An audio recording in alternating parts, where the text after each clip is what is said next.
Goeiedag liewe vriende en welkom by ons aanlyn erediens hier van NG De Breinpark.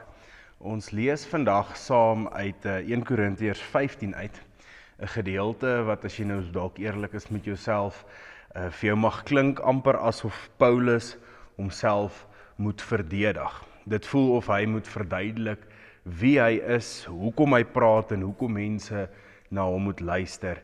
En dit is nie toevallig so nie, dit het te doen met hoe die eerste gelowiges in antieke Grieks-Romeinse wêreld gedink het rondom gesag. In daardie wêreld het gesag nie vanselfsprekend gekom nie. Jy moes dit kon bewys. Mense het gevra, soos byvoorbeeld, by wie het jy geleer? Wie was jou leermeesters wat vir jou die mag gee om sekere goeders te sê? Wie staan agter jou? Wie is die span wat jou volg, wat saam met jou glo soos wat jy glo, en waar pas jy in die groter prentjie in? Iemand wat sommer maar net so self alleen gestaan het nie 'n vreeslike groot navolgeling gehad nie, en daarom het mense dan nou ook nie noodwendig geglo wat hulle gesê het nie. Gesag het gegaan oor herkoms, jou opleiding, verbintenisse en ook die algemene indruk wat mense van jou gekry het. Jy was iemand omdat ander mense jou as iemand herken het. Was basies die ding. As daar 'n klomp mense was wat agter jou gestaan het, wat geglo het soos wat jy geglo het, dan het jy hierdie status gehad. Daardie manier van dink het ook sy pad in die gemeente en gemeenskap van Korinte gevind. Gelowiges het begin om die apostels teen mekaar af te meet. Party het gesê ek staan agter Paulus, of ek glo dit wat Paulus verkondig. Ander het gesê ek volg eerder vir Apollos na, of nog ander luister eerder na Kefas. Hulle het hierdie apostels begin vergelyk. Wie praat beter? Wie klink wyser? Wie dra meer gewig? En stil het die vraag dan nou toe ontstaan oor, kan ons Paulus regtig vertrou? Dis binne in hierdie konteks wat ons vandag dan hierdie gedeelte gaan lees. Die gemeente in Korinte wat deur Paulus gestig is, het 'n klomp uitdagings gehad en 'n klomp vrae ook, en Paulus het te hore gekom oor hierdie onenigheid onder hulle, oor watter apostel hulle nou in moet glo. En dan spandeer hy nou, of hy skryf vir hulle hierdie brief, die 1 Korintiërs brief, en spandeer meeste van sy tyd om dan nou hierdie uitdagings wat hulle het, oor hoe hulle oor spesifieke sake moet dink en hoe hulle moet glo, dit heeltemal vir hulle te ontbloot. En heel wat later hier in hoofstuk 15 begin hy dan om sy apostelskap, sy gesag te verdedig. En die rede hoekom hy dit doen is omdat hy net na dit, hier van vers 12 af, dan by 'n baie belangrike kernpunt van sy teologie kom en die grondslag van die Christelike geloof, en dit is die opstanding van die Here Jesus Christus. So hy wil graag, voordat hy daarby kom, eers seker maak die mense verstaan hoekom hy hierdie goed kan sê en hoekom hulle in hom kan glo. So binne in hierdie konteks skryf Paulus dan ook hoofstuk 15, en ja, dit klink amper vir ons so half asof hy sy gesag wil verdedig, maar hy doen dit op 'n manier wat eintlik alles omkeer, wat teen die samelewing se verwagting is. Hy beroep hom nie op sy opleiding en sy prestasies of sy status nie. Hy sê nie vir die mense, kyk wat kon ek bereik of wat ek vermag nie. Hy sê dit eenvoudig, Christus het aan my verskyn, en nog baie meer, deur die genade van God is ek wie ek is. Paulus se gesag lê nie in homself nie, maar in God se openbaring van genade deur Jesus Christus ons Here, en die een wat gesterf het en wat opgewek is. Dis juist daar by die fondamente van ons geloof, die opstanding, waarheen hy die gemeente dan nou wil lei, en ook vir ons vandag, wanneer ons so saam lees uit 1 Korintiërs 15. Ek lees van vers 1 af vir jou. Ek herinner julle broers aan die evangelie wat ek aan julle verkondig het, en wat julle ontvang het, en waarin julle ook gevestig staan. Deur die evangelie word julle ook gered, as julle vashou aan die boodskap soos dit aan julle verkondig is. As julle aan iets anders vashou, het julle te vergeefs tot geloof gekom. Die belangrikste wat ek aan julle oorgelewer het en wat ek ook ontvang het, is dit. Christus het vir ons sondes gesterf, volgens die geskrifte. Hy is begrawe en op die 3de dag opgewek, volgens die geskrifte. Hy het aan Sefas verskyn, daarna aan die 12 en daarna aan meer as 500 broers tegelyk, van wie sommige al dood is, maar die meeste nou nog lewe. Daarna het hy aan Jakobus verskyn en toe aan al die apostels. Heel laaste het hy ook aan my, die ontydige geborene, verskyn. Ek is immers die geringste van die apostels en nie werd om 'n apostel genoem te word nie, omdat ek die kerk van God vervolg het. Maar deur die genade van God is ek wat ek is. Sy genade aan my was nie te vergeefs nie. Inteendeel, ek het harder gewerk as hulle almal. Eintlik was dit nie ek nie, maar die genade van God wat by my is. In elk geval, of dit ek is of hulle, dit is wat ons verkondig en dit is wat julle geglo het. Ons lees tot sover. Vriende, dalk het jy dit gehoor, hoe hierdie gedeelte nie net gaan oor Paulus wat sy gesag wil probeer verdedig nie, maar dat dit eintlik 'n baie mooi epifanie teks is. Epifanie gaan daaroor dat God homself wys of hom openbaar, soms so ook op maniere wat ons nie heeltemal verwag nie. In 1 Korintiërs 15 hoor ons nie net wat Paulus glo nie, maar ook hoe God homself aan mense openbaar. Die opgestaande Jesus het verskyn aan Petrus, aan die ander apostels, aan baie getuies en uiteindelik dan ook aan Paulus, en op so 'n manier verlig God se lig ook 'n pad wat gesaai is van vervolging. Epifanie is nie net 'n lig wat skielik skyn nie, dit is 'n lig wat die fondamente bloot lê waarop ons geloof rus. Paulus wys vir ons geloof begin nie by ons sekerheid of ons prestasies, dit wat ons kan vermag of ons kennis van die Bybel nie, maar dit begin in die eerste plek by God se genade wat sigbaar word in ons Here Jesus Christus en sy dood en sy opstanding. En dis juist daarom dat hierdie teks ons vandag dan nou so terugroep na die kern, nie om iets niets te ontdek van die geloof nie, maar eerder net weer te sien waarop ons al die tyd gefestig staan. Paulus begin hierdie gedeelte deur die gemeente terug te neem na die plek waarop alles rus. Hy herinner hulle dat die evangelie wat hulle ontvang het, die evangelie waarin hulle leef en die evangelie wat hulle dra, 'n evangelie is wat 'n beginpunt het, wat deur die geskiedenis gaan, wat deel is van mense se lewens. Hy gebruik taal soos staan en vasheid en van vashou. Dis alles taal van 'n fondasie wat reeds gelê is en reeds sy werk doen. En daardie fondasie het 'n naam en 'n storie. Christus het gesterf, hy is begrawe, hy is uit die dood uit opgewek en dan ook het hy verskyn aan 'n klomp mense na sy opwekking. Die evangelie leef nie in 'n los gedagte nie. Dit leef in gebeure waarin God homself aan mense verbind. Hierdie verhaal gee rigting aan alles dan wat volg en dit gee hulle die vermoë om te skep, 'n vaste beginpunt vir die geloof. Paulus help dan die gemeente net om te onthou dat geloof begin by ontvangs. Iets is aan hulle toevertrou lank voordat hulle dit kon verwoord of verstaan. Die evangelie het na hulle toe gekom as 'n gawe en hulle lewe nou vanuit hierdie gawe wat aan hulle toevertrou is. Daarom kan Paulus met kalm sekerheid sê, dit is waar julle vas gevestig staan. Hulle grond lê reeds onder hulle voete stewig en dit aktiveer hulle dan om te beweeg. Vir baie gelowiges bring dit rus. Geloof leef uit vertroue en herinneringe.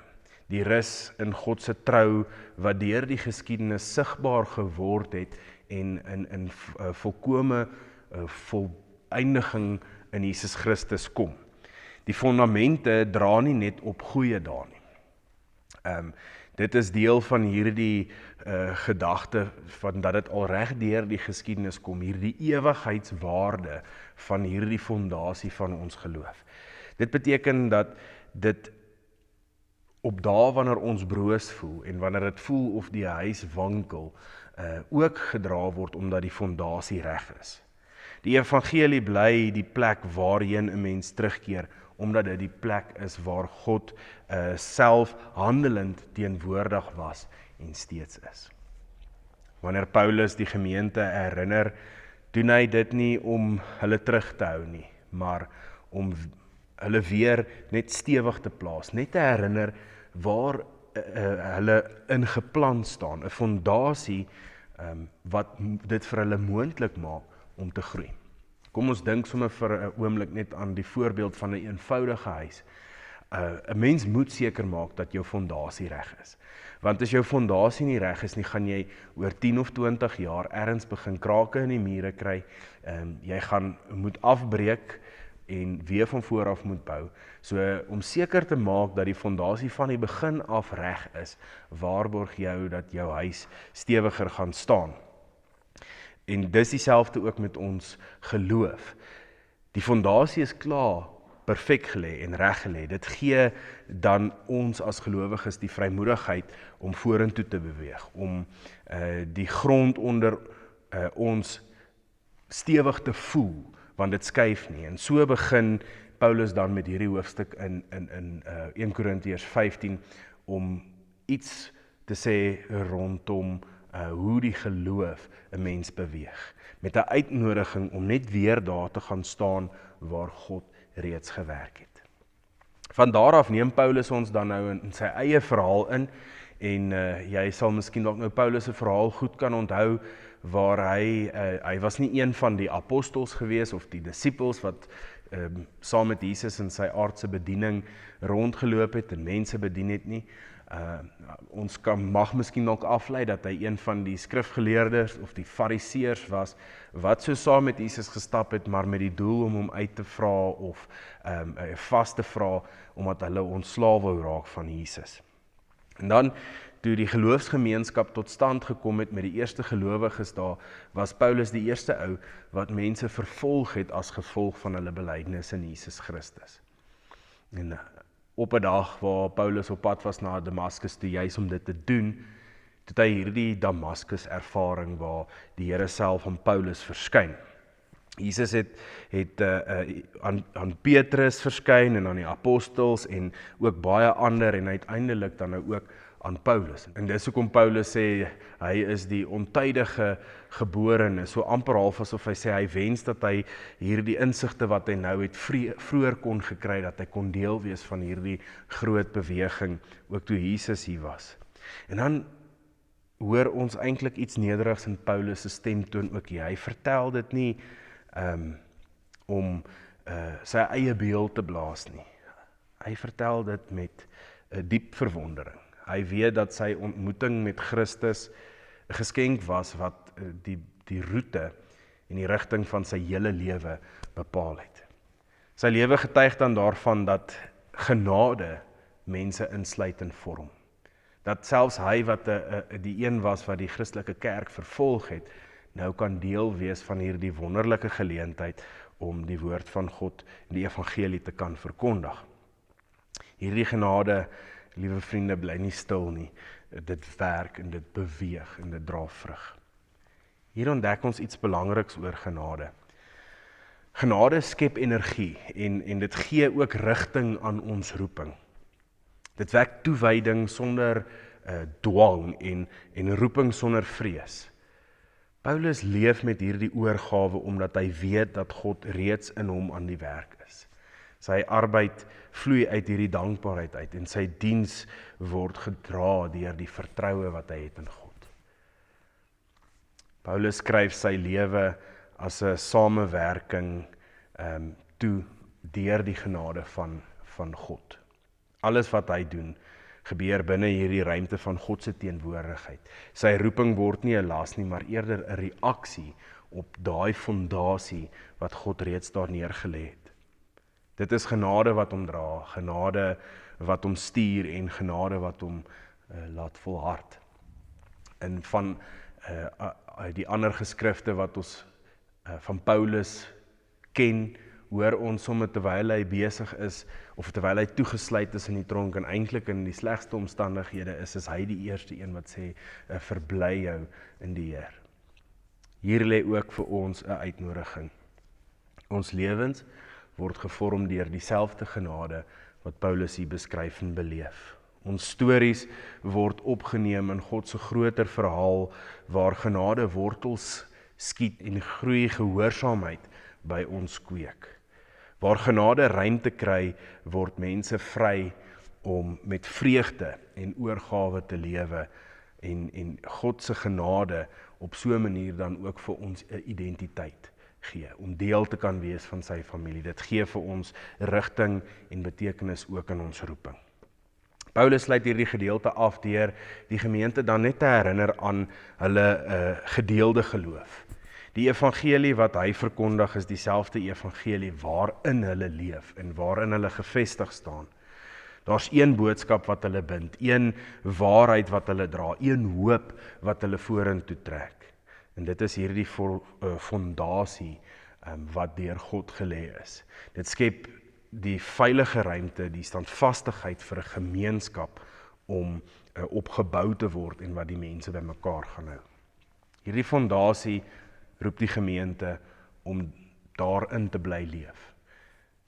Die fondasie is juis hierdie, die opstanding, of die Jesus se dood, sy opstanding en sy verskyning. Elke dag word 'n geleentheid dan om uit hierdie genade uit te leef.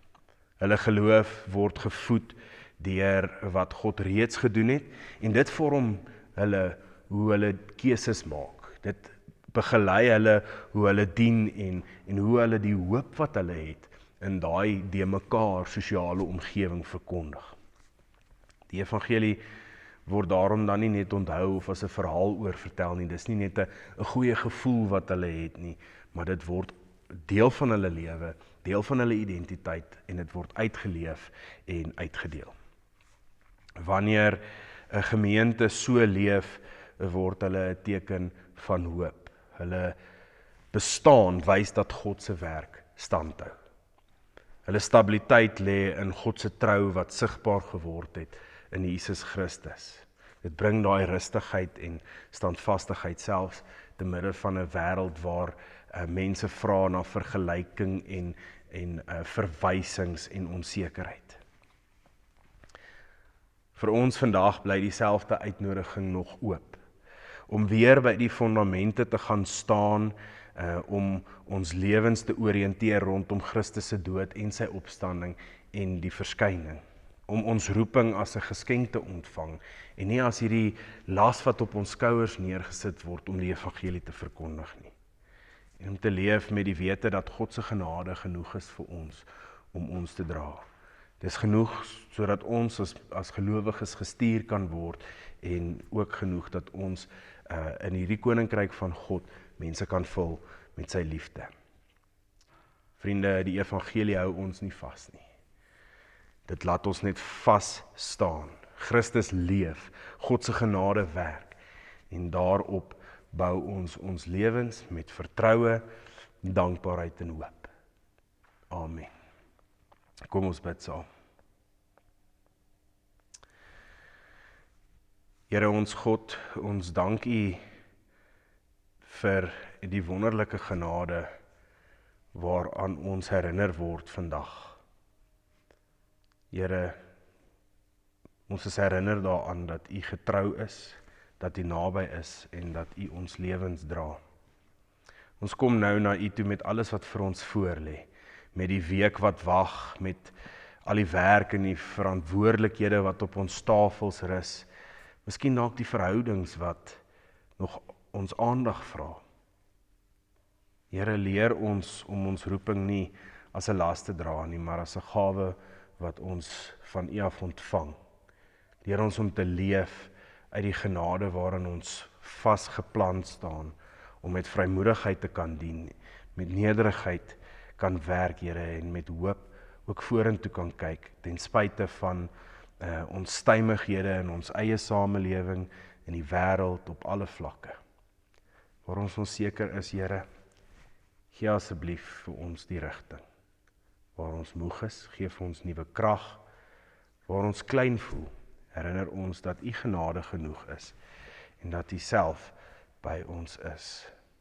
Stuur ons nou die wêreld in, Here, as mense wat geanker is, wat U lig dra, Here, en wat leef uit 'n opstanding, Jesus Christus se opstanding. Laat ons lewens getuig, nie van onsself nie, Here, maar van U troue liefde. Ons vra dit alles in die naam van ons Here Jesus Christus, ons Here wat leef. Amen.